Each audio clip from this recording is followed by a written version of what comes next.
Before they were rock gods, they were flipping burgers, digging graves, and selling vacuums. Yep, your favorite legends had some seriously weird day jobs. From morgues to mimes, these future superstars had to clock in before they could rock out. Let's dive into the strangest first gigs of musicians' biggest icons.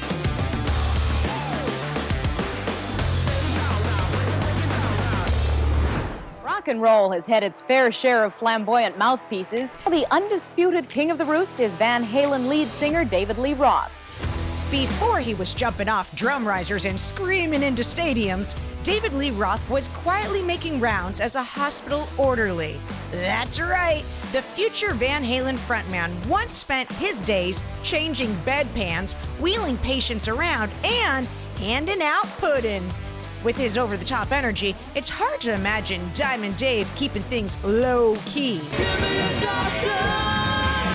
Apparently, it wasn't just a way to pay the bills, because after a brief hiatus to lead one of the most popular rock bands in history, Nurse Dave left the waiting room and became full-fledged emergency medical technician, touring around New York in an ambulance.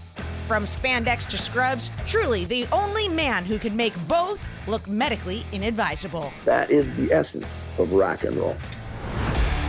Before fronting Guns N' Roses, Axl Rose dabbled in the sciences. Well, kind of.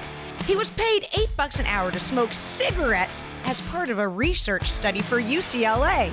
Really not used to having oxygen like we have here tonight.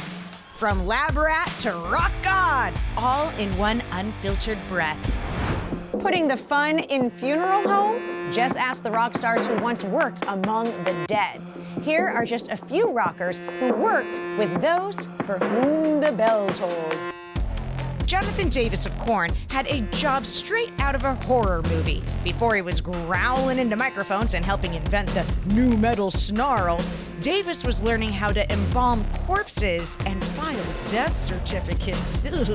That's right, the future Korn frontman trained to be a mortician and worked as a coroner. I want people to really listen to music and figure out what I'm saying. This wasn't just a macabre phase. He stated that he'd still be reeking of formaldehyde if the whole rock star thing hadn't worked out.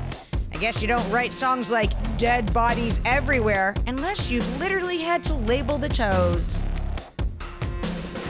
Rod Stewart also knows his way around a graveyard. He briefly worked in a London cemetery making out the plots, though he only lasted about a week because it was, quote, too cold. Pubs are open and I gotta go now. Can we go? Before leading The Clash and resurrecting a punk revolution, Joe Strummer also spent time in a cemetery digging graves in London. Who knew musicians spent so much time in the dirt? I guess if you have rock star dreams, make sure you're handy with the shovel. Known as the punk queen of grunge, Courtney Love worked as a model and even tried her hand at being a stripper. Talk about a plot twist. She was honing her skills in the art of attention long before she took the stage with Hole. And she wasn't the only artist that went sans clothes for her paycheck. The lead guitarist of Rage Against the Machine got in on the fun as well. Tom Morello is living proof that an Ivy League education does not automatically open doors for you.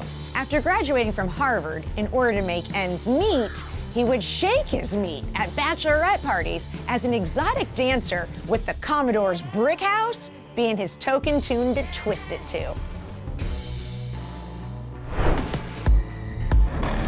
Trent Reznor worked as a janitor at a recording studio before forming Nine Inch Nails.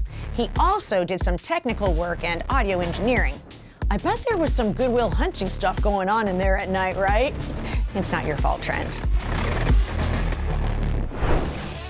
Jon Bon Jovi had a gig that sounds like it only exists in the world of a Hallmark movie. Before living on a prayer, he was wanted as a designer of Christmas displays for department stores. But the holiday spirit didn't stop there.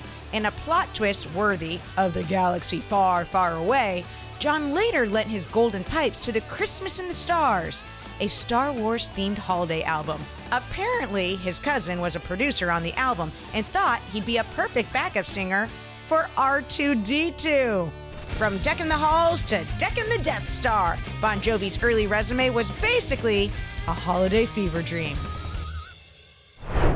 Before becoming the Prince of Darkness, Ozzy Osbourne worked at a slaughterhouse where he spent his days handling meat and livestock. Ozzy loved his days in the slaughterhouse, saying you'd get there at 6 in the morning and depending on how many cattle you had to kill, sometimes you'd be back home 3 or 4 hours later, so you had the rest of the day off. And later on in his rock career, he continued his love of slaughtering animals on stage.